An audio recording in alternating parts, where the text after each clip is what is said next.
Être heureux en couple, tout le monde en rêve. Mais ce n'est pas si facile. On a beau se jurer amour et fidélité pour la vie, dans les faits, dans le pays de Rochefort, un mariage sur deux se termine par un divorce. Clément a décidé de sauver les couples au bord de la rupture. Aujourd'hui, Clément n'a qu'un seul but, venir en aide aux couples en détresse.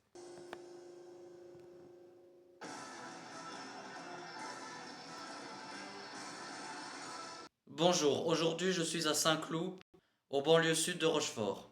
Je viens aider un couple, Georgia et Mathieu. Depuis quelques mois, ils ne se supportent plus, ils se parlent plus. Ce n'est que des cris, des embrouilles. Bref, ils sont au bord de la rupture. Oh putain, mais arrête! Eh, mais sérieux, tu commences à me péter les... Alors laisse-moi tranquille à me regarder! Bon, ok, tu me parles plus, tu fais ta vie, moi je fais la mienne. Et putain, tu vas me casser les couilles, mais c'est pas vrai, t'en as pas marre? Rien à faire, je vais le faire repasser. Dégage! Je te jure, dégage! Vous l'avez bien compris, Georgia et Mathieu sont plus sur la même longueur d'onde. Si je n'interviens pas maintenant, c'est sûr, ils vont se séparer. Mais avant de les rencontrer, nous allons découvrir comment ils sont arrivés là. Il y a 5 ans, Matthew découvre Georgia sur les réseaux sociaux. C'est le coup de foudre. Il a 20 ans et Georgia tout juste 16.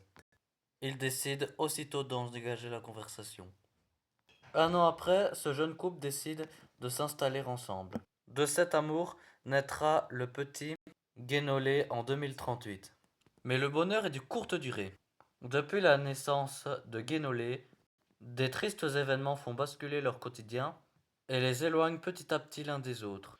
J'étais enceinte après Guénolé et moi je souhaitais pas le garder parce que j'étais en formation et j'étais d'accord. Moi je dis que c'est un regret d'avoir fait et je lui ai dit aujourd'hui si ça se trouve t'aurais perdu un deuxième enfant. Elle a dit je m'en fous et ça me regrette pas. Depuis cet événement, entre eux, rien ne va plus. Entre crise de jalousie, une relation explosive tourne entre eux. Georgia et Mathieu s'entendent plus. Le quotidien est rythmé par les disputes et le couple envisage sérieusement la rupture. C'est pas que je l'aime plus, mais ça me dit plus rien de coucher avec lui. Aujourd'hui, il ne se passe plus rien entre eux. Pas d'intimité, pas de câlin, pas de bisous. Imaginez, ça fait plus de 2 mois que ça dure. Quand tu m'as dit tout à l'heure que tu m'embrasses plus, que tu ne fais plus de câlins, que tu ne fais plus rien, et tu me touches plus, tu crois que quand t'es avec moi dans mon lit, qu'on est dans le plumard, tu crois que ça fait plaisir de voir des posters de Mike Candice dans la chambre? Et alors, tu l'enlèves pas? Ben, j'ai vraiment l'impression que tu couches avec Mike Candice. Bah oui. Ben, quand on était ensemble, t'étais en train de regarder ses photos. Au lieu de me regarder, c'est bien, hein? Oui. T'inquiète pas, un jour je te filmerai. Oui, allez, vas-y, je m'en bats les couilles. Mathieu est super jaloux. Il manque énormément de confiance en lui. Et la soupçonne souvent d'être infidèle. Bon, ben je vais aller faire un tour dans Saint-Cloud, hein. Tu veux les brocolis? Pourquoi t'es en train de m'insulter là? Je fais rien de mal, je vais juste aller prendre l'air. De voilà? Bah oui, bah de toute façon, tu vas pas m'empêcher d'y aller. Oui, bah ça va, ok. Bah casse-toi, je m'en vais. Matthew et Georgia sont accros aux deux chanteurs DJ. Georgia, c'est Mike Candice. Et Matthew, quant à lui, c'est Carl Pritt. Et dans cette maison, même pour écouter de la musique, c'est la guerre. Bah déjà, tu vas m'enlever ça tout de suite, tu dégages. Parce que moi, je veux pas que tu écoutes Carl Pritt. Tu coupes ça. Je t'ai déjà dit d'enlever ça et je suis en train d'écouter mon mien. Non mais, t'es baisé, tu me coupes ça. Non mais t'es malade, tu veux que je jette des trucs dans ta gueule ou quoi? Comment t'arrives à faire ça? Mais t'es baisé ou quoi? T'enlèves ça, je t'ai dit, me touche pas! Tu crois que je rigole là? Oui. Tu crois que je suis chez moi là? Eh, je suis juste en bas de l'immeuble, ils ont fait appel à moi. Ils ne savent pas que je suis là et je suis très curieux de savoir comment ils vont réagir lorsque je vais arriver.